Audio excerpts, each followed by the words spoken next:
মোহতারম হাজিরিন, আপনাদের কাছে গুজারিশ, নামাজ যেভাবে ফরজ, রোজা যেভাবে ফরজ, বিত্তবানদের জন্য আল্লাহ যাকাতও সমানভাবে ফরজ করে দিয়েছেন।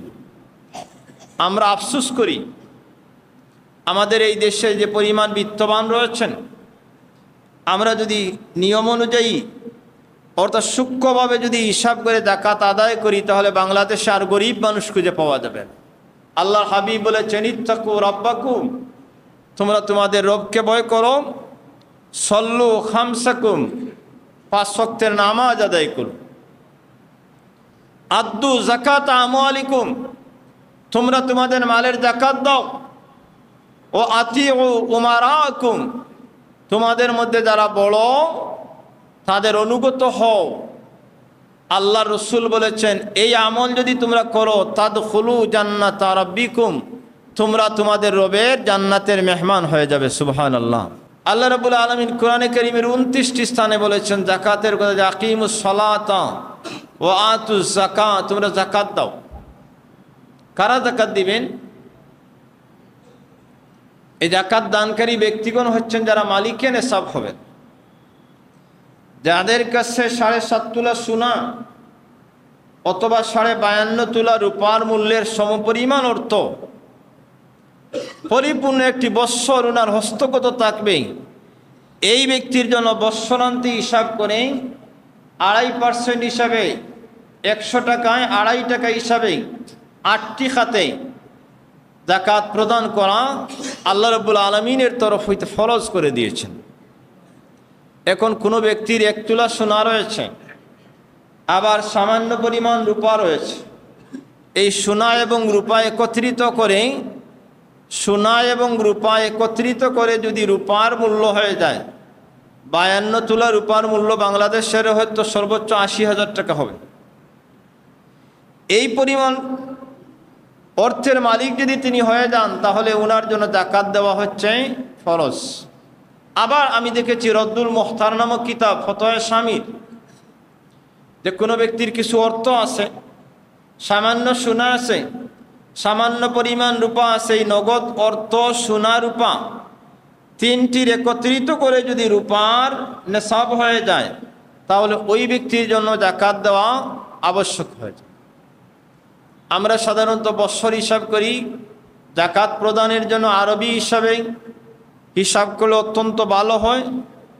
এই হিসাবে রমজানুল মুবারকে আপনি যদি আপনার যাকাতের অর্থটা, যাকাতের হকদার যারা রয়েছেন, যাকাতের মাসারিফ যারা রয়েছেন, আল্লাহ রাব্বুল আলামিন সূরা তওবার 60 নম্বর আয়াতে বলেছেন, ইন্নামাস সাদাকাতু লিল ফুকারাই ওয়াল মাসাকিনি ওয়াল আমিলিনা আলাইহা ওয়াল মুআল্লাফাতি কুলুবুহুম ওয়া ফির রিকাবি ওয়াল গারিমিনা ওয়া ফি সাবিলিল্লাহি ওয়া ইবনিস সাবিল।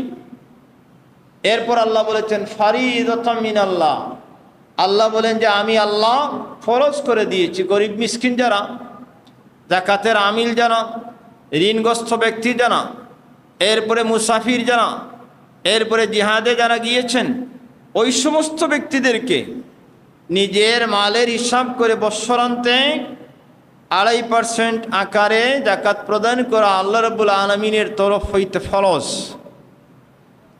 আল্লাহর হাবিব সাল্লাল্লাহু আলাইহি ওয়াসাল্লামকে আল্লাহ রাব্বুল আলামিন বলেছেন, খুয মিন আমওয়ালিহিম সাদাকাতান তুতাহহিরুহুম ওয়া তুযাক্কিহিম।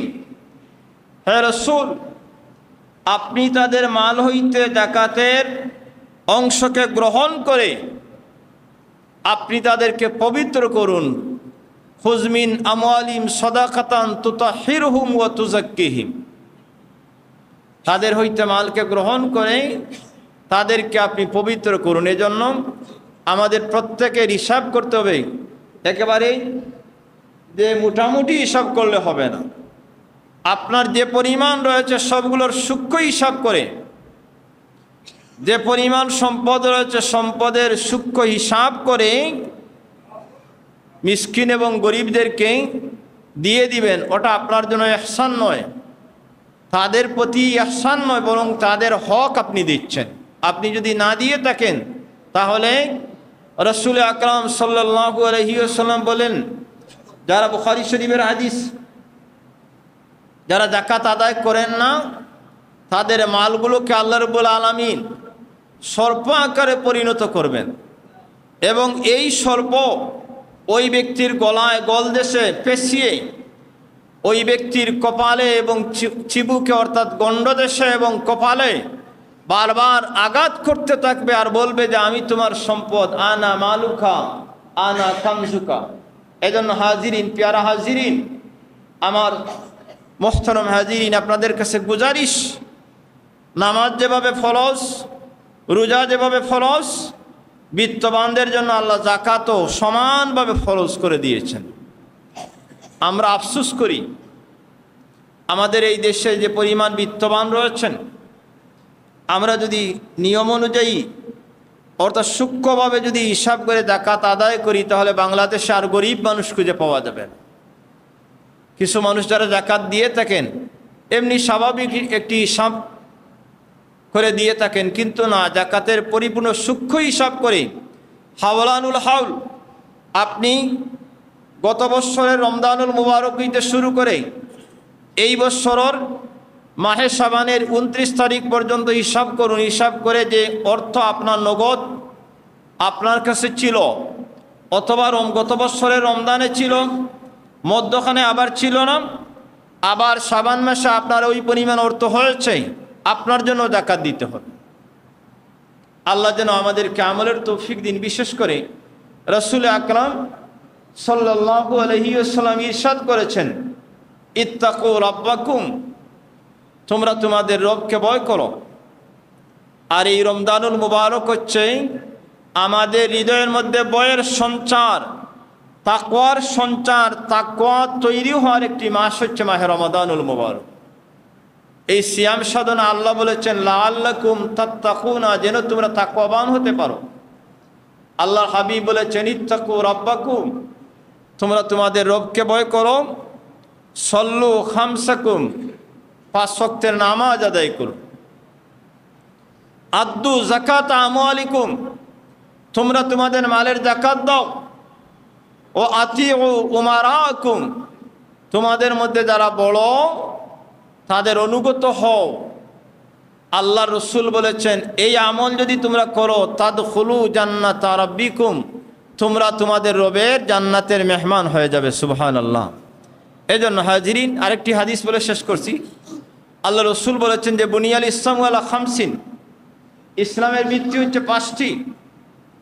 এর মধ্যে হচ্ছে শাহাদাতি আল্লাহ ইলাহা ইল্লাল্লাহ ওয়া আন্না মুহাম্মাদুর রাসূলুল্লাহ, সাক্ষ্য প্রদান করা যে আল্লাহ ব্যতীত কোনো ইলাহ নেই, মুহাম্মদ সাল্লাল্লাহু আলাইহি সাল্লাম আল্লাহর বান্দা এবং রাসূল।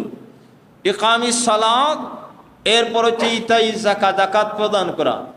এজন্য আমার আবারও গুজারিশ, যাদের প্রতি যাকাত ফরজ, যারা মালিকের নেশাব সূক্ষ্ম থেকে সূক্ষ্মভাবে হিসাব করেন, এই রমজানুল মুবারকেই তাদেরকে হকদারকে দিয়ে দিবেন, যাতে তারা ভালোভাবে রোজা রাখতে পারেন, ঈদ করতে পারেন, আমাদের সাথে আনন্দ ফুর্তিতে তারা যেন শরীক হতে পারেন।